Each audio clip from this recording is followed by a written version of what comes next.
낮에 다니기라는 말로 말씀을 나누고자 합니다. 일단 말씀 들어가기 전에 여러분들 손흥민 아시죠? 축구 선수 손흥민. 에세이를 손흥민 아버지 손웅정 씨가 에세이를 썼대요. 모든 것은 기본에서 시작한다. 모든 것은 기본에서 시작한다. 이런 에세이를 썼는데 아버지가 3가지를 가르쳤대요. 포인트를 3가지를 둬서. 그래서 이 손흥민이 이렇게 인격적으로 또 성장하고 또 해외에 나가서 잘 적응하고 축구 선수로 막 이름을 떨치는지 모르겠어요. 첫 번째가, 근데 이 손흥정 씨는 혹시 크리스찬이 아닌가 싶어요. 왜냐하면 너무 기독교적인 가르침을 줬더라고요, 자식한테. 손흥민은 크리스찬이라고 이렇게 들은 것 같아요. 첫째, 겸손하라. 내게 주어진 모든 것들은 다 너의 것이 아니다. 겸손하라. 그러니까 우리가 살고 있는 이 모든 것들이 우리한테 주어진 것 같지만 사실 이게 우리 게 아니잖아요. 하나님 은혜 안에서 그냥 우리가 얹혀 사는 거예요, 사실은. 잠깐. 소풍 왔다 소풍 가는 건데. 둘째, 감사하라. 세상은 감사하는 자의 것이다. 셋째, 삶을 멀리 봐라. 욕심을 버리고 마음을 비워라. 그러니까 되게 성경적이에요, 내용이. 그래서 손흥민이 이러한 나름대로 어려서부터 아버지의 가르침을 좀 성경적 가르침을 가지고 이렇게 살아서 이렇게 성공하는 인생을 사는 거 아닌가 싶어요. 물론 예수님을 잘 믿고 구원받고 천국 가야 되겠지만, 자, 하다못해 이렇게 아버지가 가르쳐 준 그 메시지를 가지고도 잘 살잖아요. 그럼 우리는 어떻게 하겠어요? 하나님 아버지가 가르쳐 주신 메시지로 잘 살아야겠죠.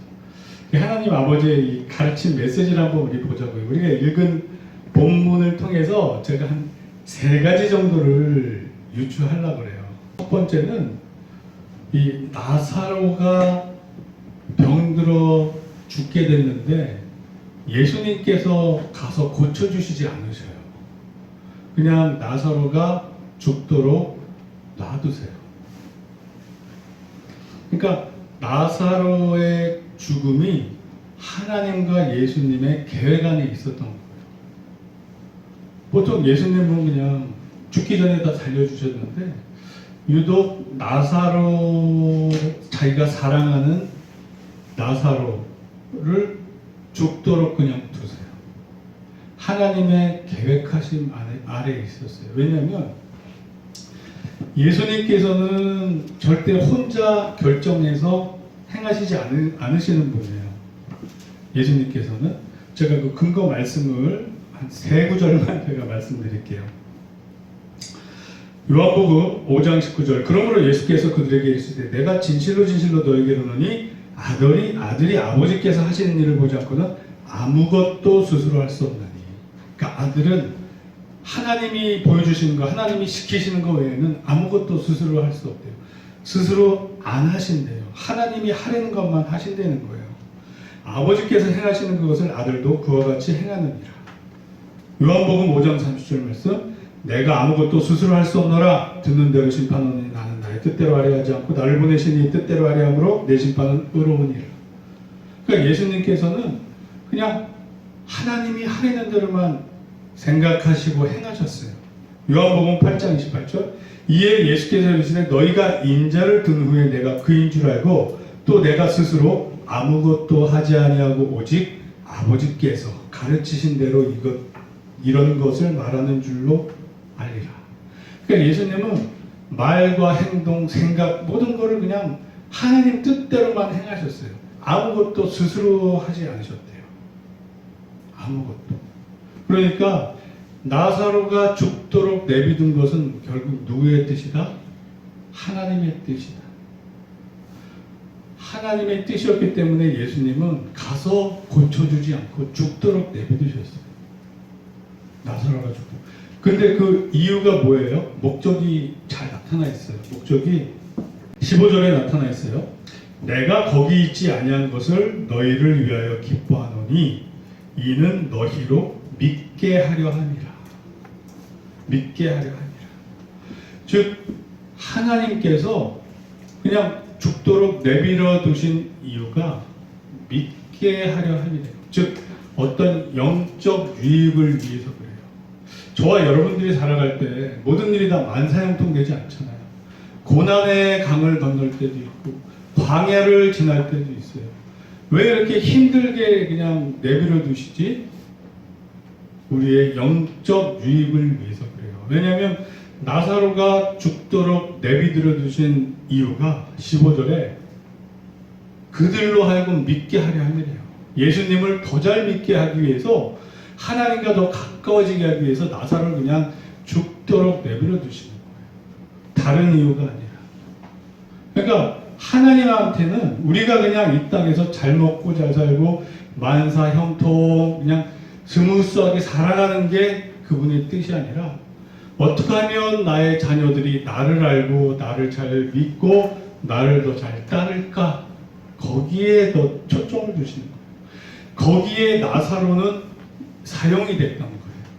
그냥 병들어 죽게 됐을 때 하나님이 그냥 죽도록 두셔요. 그러면 예수님을 그렇게 사랑했던 마리아, 마르다, 나사로가 죽어가면서 얼마나 고통스러웠겠어요. 얼마나 마음 아팠어요. 이 뒤에 보면 이 동생들이 그래요. 마리아와 마르다가 그래요. 주께서 여기 계셨더라면 우리 오빠가 죽지 않았을 텐데요. 한 반쯤은 원망 섞인 그런 말이었을 거예요. 예수님만 오셨으면 우리 살릴 수 있었는데요. 그냥 죽었습니다. 우리 오빠가. 얼마나 마음이 아팠겠어요. 얼마나 마음이. 결국 예수님께서도 살리시기 전에 눈물을 흘리셔요. 막 우는 거를 보고 이들의 마음 아픔이 헤아려지니까 같이 눈물을 흘리셨어요. 그럼에도 불구하고 그것이 하나님의 뜻이었던 거예요. 그냥 죽도록 두는 게 하나님의 뜻이었어요. 왜? 제자들의 영적 성장, 믿음을 더 자라게 하기 위해서 그냥 죽이시는 거예요. 그래, 죽어라. 대신 내가 또 살려줄게. 그래서 예수 그리스도가 바로 하나님의 아들이심을 믿고 더 정말 이분은 하나님의 아들이시는 것을 더 잘 믿고 믿음을 더 공고히 가질 수 있게끔, 영적 유익이 있을 수 있게끔 이런 고난의 강으로, 광야의 길로 그냥 들어가게 내버려 두시는 거예요. 우리 살아가면서 하나님 왜 이렇게 힘들고 고난이 있을까요? 제 딴에는 잘 믿는다고 믿는데, 욥도 그랬잖아요. 욥도 그냥 저를 태어나지 말게 하시지 하나님, 그리고 반은 원망식으로 했어요. 사는 게 너무 힘드니까. 욥에게 있어서 자기 돈 다 잃어버린 거, 재산 다 없어진 거, 이거는 그렇게 마음 아프지 않았어요. 자식들 10명 다 죽은 것도 그냥 견딜만 했어요. 하나님이 주신 거 하나님이 취해야 된다. 근데 욥한테 제일 힘든 건 뭐냐? 사람들이 와서 위로한답시고 자기를 정죄하고 무시하기 시작할 때, 사람들 속에서 외로울 때 내가 하나님을 열심히 믿는다고 살아왔는데 어떻게 왜 내 친구란 자들이 3명이 와서 돌아가면서 너는 하나님한테 회개하라, 너는 죄인이다, 너는 죄인이니 넌 하나님한테 회개하라 돌아가면서 했단 말이에요. 여기서는 너무너무 힘들었어요. 욥이 너무너무 힘들었어요. 자식 죽고 돈 잃는 건 그나마 괜찮았어요. 하나님이 주신 거 하나님이 가져가신. 근데 자기 친구라고 위로한다고 와서는 자기를 그렇게 정지할 때는 욥조차 견디기 힘들었던 거예요. 친구들하고 논쟁을 계속 벌이면서 아니야 나는 의인이야 그러면서 결국엔 선을 조금 넘잖아요. 하나님 내가 맞잖아요. 왜 하나님이 저를 이렇게 하세요? 그러면서 하나님이 의롭지 못한 것처럼 그렇게 흘러가요. 나중에 하나님이 딱 나타나서 그래 너가 그렇게 의인이냐? 너 내가 천지창조할 때 너 뭐 했어? 즉 모든 주권 생사하고 주권은 하나님한테 있다는 거예요. 결국. 그래서 욥이 회개하죠. 이제 내가 하나님을 보옵나이다. 똑같아요. 여기서도 생사화복의 주권이 하나님한테 있어요. 나사로가 죽든 병들어 죽든 또 다시 살리든 이 모든 것은 하나님의 주권이었어요. 이거 갖고 우리가 왈가왈부할 수가 없어요. 왜? 우리는 그저 피조물이고, 다만 그분의 형상대로 우리가 인격을 가지고 생각을 할 수 있기 때문에 자칫 교만해져서 막 내가 하나님을 정죄하고 판단해. 하나님 세상을 만들고 왜 이렇게 하세요? 이거 의롭지 않은 거 아니에요? 우리는 자기 기준, 자기 잣대, 선악과를 먹은 자기 잣대로 막 판단을 하는 거예요. 그렇습니다. 그래서 하나님의 뜻 안에 있었어요. 나사로가 죽는 것은 무엇 때문에? 그들의 제자들의 영적 유익을 위해서. 그래서 우리 앞에 있는 환경의 고난에 간 광야의 길은 하나님께서 우리의 영적 성장을 위해 예배해 두신 길이라고 해요.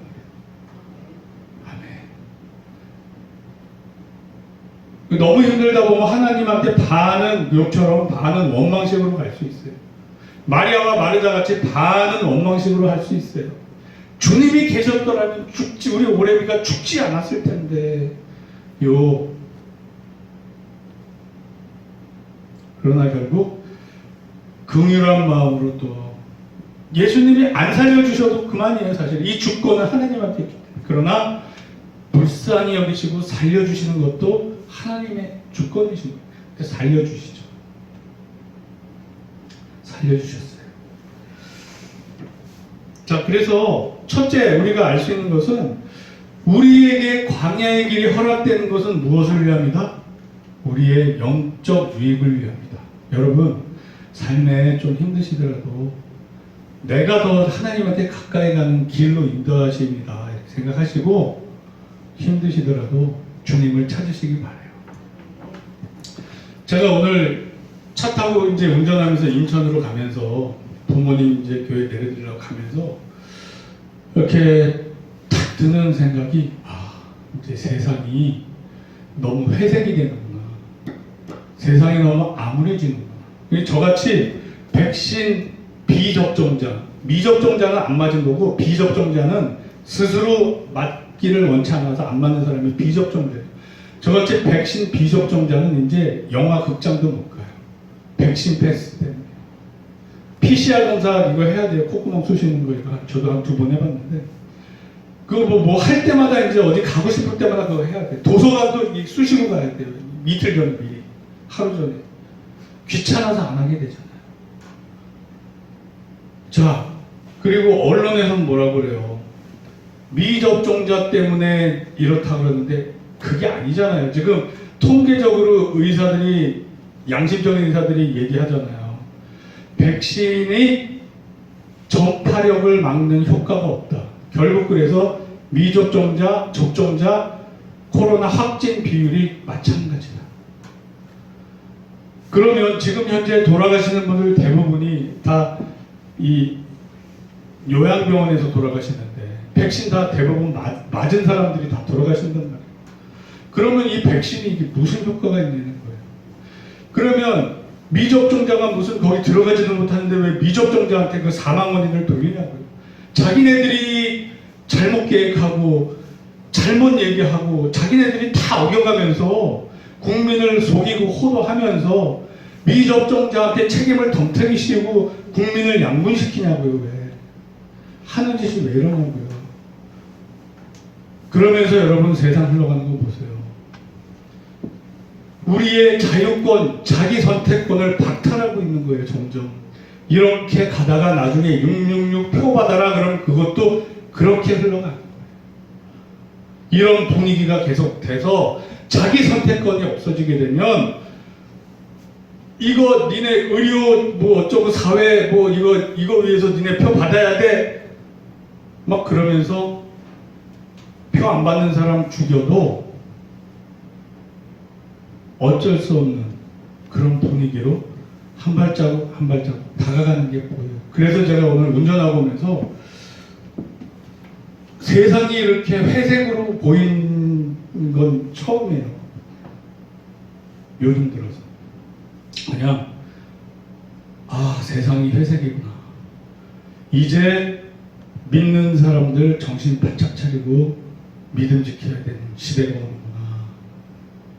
저와 여러분들 믿음 이 정신 바짝 차리고 믿음 지키셔야 될 그 감을 이제부터 좀 챙기셔야 돼요. 그러면서 저 회개하고 좀 반성했어요. 내가 하나님 앞에서 너무 이렇게 그동안 흐트러졌나 보다. 신앙의 긴장을 좀 났나 보다. 이제 좀 긴장하고 예배자로서 하나님 앞에 올바로 서야겠구나. 나부터 하나님 앞에서 예배자로서 올바로 서야겠구나. 이렇게 기도했어요. 주님, 이제 제가 주님 앞에 예배자로 더 올바로 서겠습니다. 긴장하길 원합니다. 왜냐하면 세상이 이렇게 돌아가는 게 보이니까 긴장해야 되겠구나 더. 그렇습니다. 자, 그래서 만사형통이 항상 하나님의 뜻이 아닙니다. 만사형통돼서 영적으로 손해본 케이스 제가 두 가지만 말씀드릴게요. 첫째, 라오디게아 교회가 있어요. 라오디게아 교회는 무슨 교회예요? 부자 교회였어요. 제가 읽어드릴게요. 요한계시록 3장 17절로 21절까지 내가 말하기를 나는 부자라 부요하여 부족한 것이 없다 하나 이 교회는 부자 교회였어요. 지금 우리나라 대형 교회가처럼 막 부동산만 해도 몇백억 몇천억 되는 이런 비슷한 케이스라고 봐야 돼요. 스스로 나는 부자라고 말하는 라오디게아 교회였어요. 근데 예수님이 그걸 뭐라고 평가하시냐? 내 공고한 것과 가련한 것과 가난한 것과 눈먼 것과 벌거벗은 것을 알지 못하는도다. 나는 부자야, 부족한 게 없어 그러는 대형 교회란 말이에요. 라오디게아 교회가. 그런데 예수님은 반대로 평가해요. 너 벌거벗었고 너 눈멀었고 너 지금 가난해. 그러니까 이게 만사형통으로 말미암아 오히려 영적으로 이게 타락하게 된 케이스예요. 라오디게아 교회. 그래서 예수님이 뭐라 그러시냐? 불로 연단한 금을 사서 부요하게 하고 너 좀 연단 받아야 돼. 너 고난 좀 겪어야 돼. 이 뜻이에요. 그래야 나하고도 가까워져. 이 뜻이에요. 흰옷을 사서 입어 벌거벗은 수치를 보이지 않고 흰옷이 뭐예요? 올바른 행실이라고 했잖아요. 이제 더 이상 돈 믿고 백 믿고 죄 짓지 말고 나를 믿고 이제 온전히 살아봐. 이 뜻인 거예요. 안약을 사서 눈에 발라 보게 하라. 그러니까 이제 너 지금 영적으로 눈 멀었어. 너의 상태를 정확히 보고 제대로 믿어봐. 이 뜻이에요. 무릇 내가 사랑하는 자를 책망하여 징계하노니 그러므로 내가 열심을 내라. 회개하라. 회개하래요.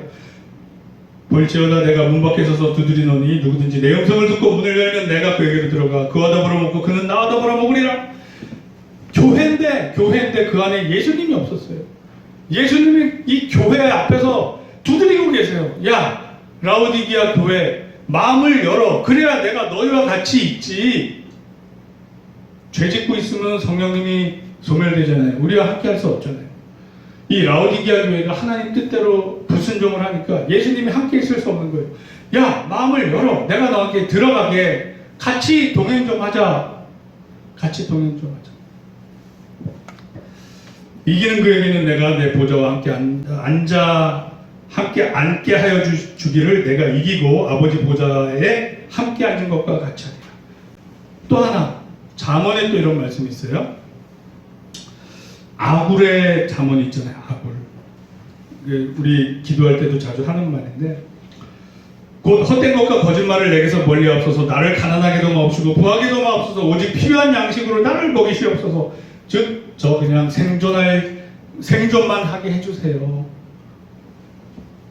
혹 내가 배불러서 하나님을 모른다 여호와가 누구냐 할까 하오며. 이게 인간의 속성이에요. 자, 내가 정말 아쉬운 거 없고 그러면 하나님을 의지하지 않게 되는 이 인간의 속성이. 그러니까 그거를 두려워하는 거예요, 스스로. 그래서 우리가 이렇게 부유한 사람은 없잖아요, 우리 교회에. 부유해서 하나님을 떠날 만큼 부유한 사람은 없는 것 같아요. 어떻게 보면 이것도 하나님의 축복 같아요. 근데 이제 또 이런 게 있죠. 내가 가난하여 도둑질하고 내 하나님의 이름을 욕되게 할까 두려워함이니이다. 가난해서 도둑질을 한대. 자, 그럼 우리가 여기서 빠뜨리지 말아야 될 거. 우리 항상 번영신학에서 내지는 기복신학에서 많이 쓰는 구절. 요한3서 1장 2절 말씀. 사랑하는 자여 내 영혼이 잘된 같이 내가 범사에 잘되고 강건하기를 내가 강구하노라. 이게 올바로 해석이 안 돼요. 왜냐하면 범사에 잘되고 강건하는 것만 포커스를 두면 안 돼요. 내 영혼이 잘된 가치예요. 이 조건이 충족되지 않으면 뒤에 거는 무의미해져요. 내 영혼이 잘된 가치. 그러면 내 영혼이 잘된 사람이 무엇을 강구하겠어요? 우리 사도 바울과 바나바 예만 보자고요. 고린도후서 11장 23에서 28절 쭉 읽어드릴게요. 그들이 그리스도의 일꾼이냐 정신없는 말을 하거니와 나는 더욱그러하도다. 내가 수고를 넘치도록 하고 옥에 갇히기도 더 많이 하고 매도 수없이 맞고 여러 번 죽을 뻔하였으니 유대인에게서 40일에서 하나 감암매를 5번 맞았으며 3번 태장으로 맞고 1번 돌로 맞고 3번 파산하고 일주일을 깊은 바다에서 지냈으며 여러 번 여행하면서 강의 위험과 강도의 위험과 동족의 위험과 이방인의 위험과 신의 위험과 광야의 위험과 바다의 위험과 거짓 형제 중에 위험을 당하고 또 수고하여 애쓰고 여러 번 자지 못하고 줄이고 목마르고 여러 번 굶고 춥고 헐벗었노라. 아니 이 사람이 부잣집이에요. 진짜 부잣집 자식이었어요. 공부도 아주 최고의 학벌에다가 로마 시민이었어요. 아무나 로마 시민이 안 되는. 근데 이 사람의 영혼이 잘된 사람이에요. 근데 이 사람은 삶을 어떻게 살아요? 허유호식 만사형통 그 속에 살 수 있는 사람이 왜 이 고생 굶고 죽을 고비를 왜 스스로 겪냐고요.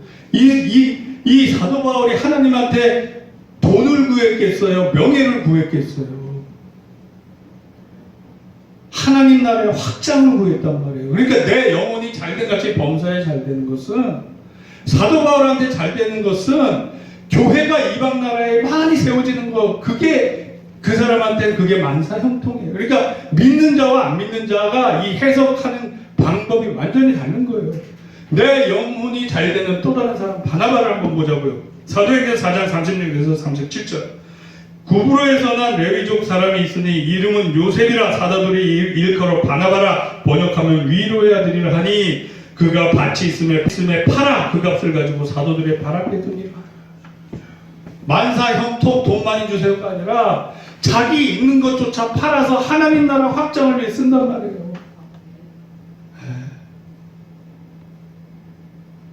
내 영혼이 잘된 같이 범사에 잘되고 강건하는 것은, 그래서 이 앞에 전제가 가장 중요한 거예요. 내 영혼이 안 되면 뒤에 거는 필요 없는 거예요. 내 영혼이 잘 되는 사람들이 구하는 바는 뭐다? 그들에게 만사형통은 뭐다? 하나님 나라 확장이에요. 영혼이 부자인 사람들은 하나님 나라 확장에 신경 쓰지 내 나라, 내 삶, 내 인간적인 욕구의 확장이 절대 아니란 말이에요. 그런데 이 부분을 그렇게 해석을 못하면 번영신학으로 빠지는 거예요. 기복신학으로 빠지는 거예요. 위험해지는 거예요. 그때부터. 세상 사람들과 구별이 안 가요. 그때부터. 여기서 포인트를 놓치죠. 그렇습니다. 자, 오늘 말씀의 핵심은, 그렇다면 세 번째, 오늘 말씀 핵심인데, 낮에 다닌다는 뜻이 뭐냐? 낮에 다닌다. 요거는 우리 11장 9절에서 10절을 다시 한번 읽으면서 한번 보자고요. 예수께서 대답하시되 낮이 12시간이 아니냐? 사람이 낮에 다니면 이 세상의 빛을 범으로 실족하지 아니하고 밤에 다니면 빛이 그 사람 안에 없는 거로 실족하느냐. 이게 예수님의 비유법, 은유법이에요.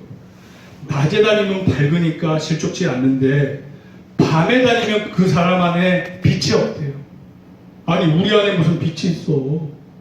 그냥 해가 없어서 실족한다가 아니라 우리 안에 빛이 없어서 그렇대. 우리 안에 빛이 없어서. 즉 예수님은 낮과 밤을 비유해서 은유적으로 말씀하고 계신 거예요. 너희가 하나님 뜻대로 살면 실족치 아니하리라는 뜻인 거예요. 빛이 뭐예요? 하나님이란 말이에요. 하나님은 빛이시니 어두운 곳이 전혀 없느니라. 즉 하나님 뜻대로 사는 자만이 그 안에 빛을 품고 실족치 않고 산다는 말씀이에요. 여기서 예수님이 이 말씀을 왜 하셨어요? 이제 우리 나사로의 집에 가자, 예루살렘 가까이 가자 그러니까 제자들이 방금도 돌 맞아서 돌아가실 뻔했는데 거기 또 가자고요? 그러면서 제자가 우리도 같이 죽으러 갑시다. 그러니까 예수님이 하신 말이에요. 즉 하나님 뜻의 계획에 맞게 지금 죽을 때가 아니면 아무리 예루살렘에 들어가도 예수님은 이때 안 돌아가셔요. 하나님의 계획이 있기 때문에. 예수님은 언제 돌아가시게 돼 있어요?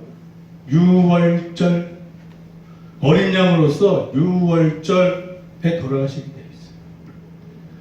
지금 아직은 유월절이 아니란 말이에요. 이제 결론을 이제 적용을 하고 결론을 내리려고 하는데 예수님께서 이렇게 하나님 뜻대로만 사셨어요. 마치 본인이 양이고 하나님이 목자인 것처럼 우리에게 롤모델로 보이셨어요. 그리고 예수님도 우리에게 그렇게 하라고 말씀하세요. 요한복음에 10장 26절에서 27절에 보면 너희가 내 양이 아니므로 믿지 아니하는도다. 그러니까 양은 믿는다는 얘기예요. 내 양은 내 음성을 들으며 나는 그들을 알며 그들은 나를 따르느니라. 즉 하나님을 예수님을 목자로 믿는 사람은 예수님을 구주로 믿고 듣고 따른대요. 그러니까 믿는 거에서 끝나는 게 아니죠. 믿고 듣고 따른대요. 우리 교회에서 너무 믿음만 강조하다 보니까 듣고 따르는 거를 좀 제대로 못 가르치는 경우가 많아요. 예수님께서도 가르쳐 지키게 하라고 했잖아요. 가르쳐 지키게 하라. 지키게 하라. 이게 듣기가 힘든 쓴 약과 같은 얘기예요. 근데 마지막 때가 되면 달콤한 얘기만 해줘요. 자기 선생을 사탕 발림해주는 말만 해주는 사람을 둔대요. 그러나 예수님을 믿는 양들은 쓴 약 같아도 하나님께서 하신 말씀을 듣고 따라요. 듣고 따라요. 하루아침에 듣고 따르기 쉽지 않겠지만 몸부림을 쳐야 돼요. 몸부림을 쳐야 돼요. 적어도 하나님 앞에 성의를 보여야 돼요. 그래야 내가 발전한다. 아멘. 아멘. 자, 같이 따라합시다. 믿고 듣고 따릅시다. 아멘. 한 번 더 믿고 듣고 따릅시다. 이게 영생의 길이에요. 예수님을 따르지 않으면, 그분을 따르지 않으면 생명의 길로 못 들어가요. 불순종은 죄예요. 은혜 안에서 감사함으로 순종할 수 있는 저와 여러분들 되기를 축복합니다. 네, 말씀은 누가복음 21장 34절로 36절 말씀으로 너희는 스스로 조심하라. 그렇지 않으면 방탕함과 술 취함과 생활의 염려로 마음이 둔하여지고 뜻밖의 그날이 덫과 같이 너희에게 임하리라. 이날은 온 지구상에 거하는 모든 사람에게 임하리라. 이러므로 너희는 장차 올 이 모든 일을 능히 피하고 인자 앞에 서도록 항상 기도하며 깨어 있으라 하시니.